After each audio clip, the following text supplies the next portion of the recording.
In this update we will be looking at some of the combat mechanics in MORDHAU. As a disclaimer, keep in mind that this is pre-alpha footage, much of the content is subject to change and all sounds are placeholders that we intend to replace in the final product. The combat is the absolute core of this game. It is something we've prototyped and tested over more than a year to make sure it is designed to encourage fights that look like fights and not ballet auditions. That it is easy to pick up and difficult to master, and that it works smoothly online.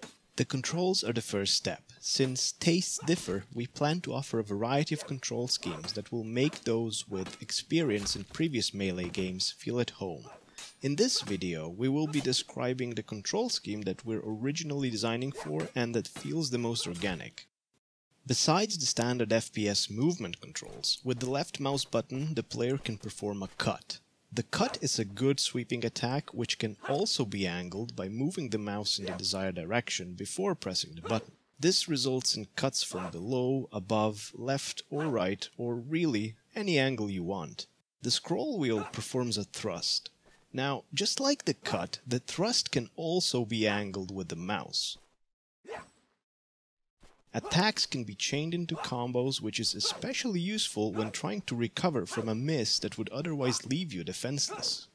The right mouse button is used to execute a parry. A successful parry must be aimed at the opponent's weapon. Blocking high if the blow is coming from below is not going to work. The second ingredient to a successful parry is timing. The parry only lasts a split second and leaves you exposed after that duration if it failed to block anything. A successful parry will also drain stamina. If you are not careful, you may end up getting disarmed by your opponent if your stamina runs out. After parrying, the defender can perform a riposte, which can then be parried by the enemy in turn.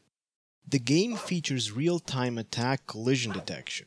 There is never any lock-on and the player can adjust attacks while they're happening, allowing, for example, to reposition a strike aimed at the foot into one that will hit the head.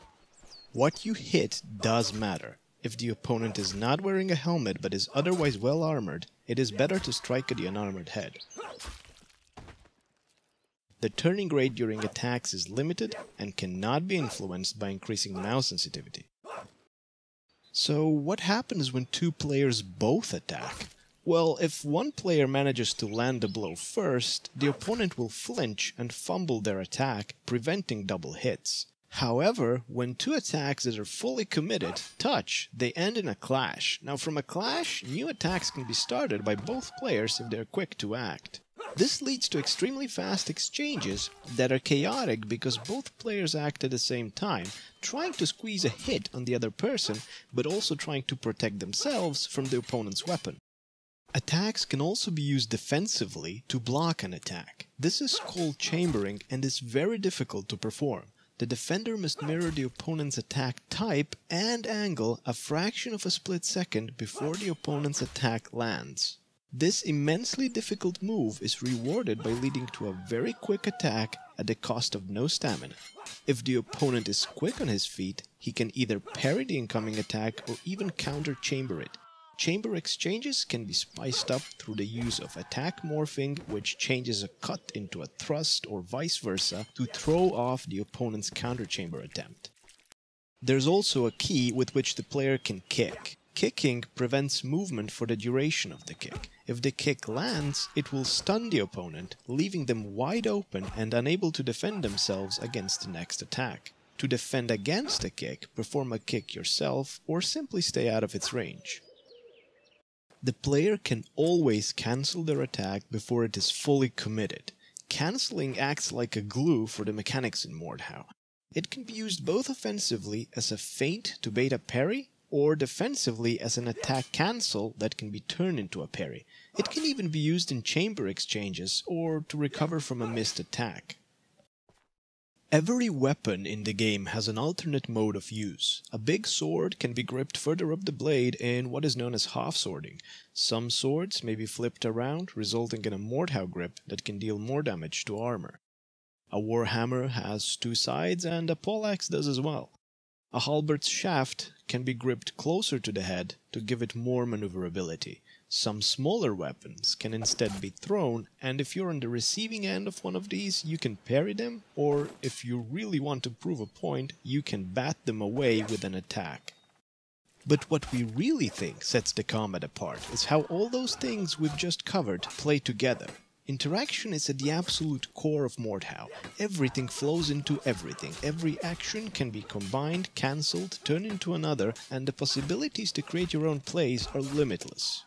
But at least now that you've seen some of the mechanics, what can players do with them? Let's take a simple scenario.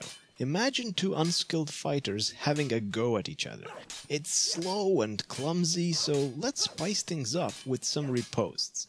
And finally, let's swap these parries with chambers. We've gone from a series of slow, clumsy exchanges to an incredibly fast-paced fight, and it's all in the hands of the players. This is precisely what we set out to do with the mechanics, a game where the combat is highly dependent on how the players express themselves.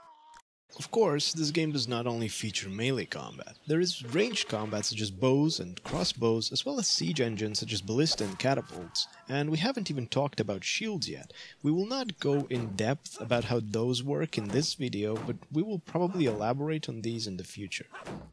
Finally, before we end the video, it is important to mention some of the feedback regarding combat you've given us since our last video.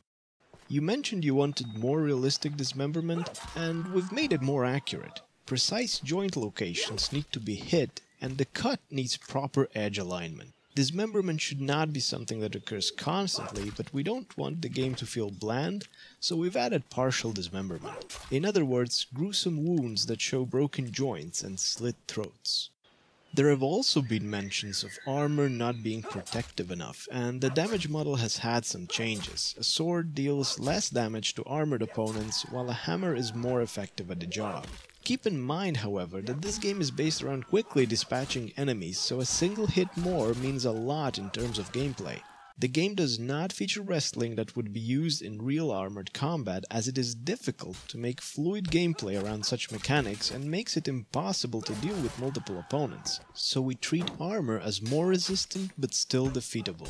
This is by no means a realistic depiction of armor, which also brings us to the next point, realism. While we promise you won't find giant plastic swords in this game, it is nonetheless not a realistic depiction of historical European martial arts or HEMA. We're big fans of HEMA, and we always find some similarities between historical techniques and some of the things you can do in this game, but in the end, we're primarily aiming at a fun experience of learning a deep, fluid combat system that can be elegantly expressed using conventional controls.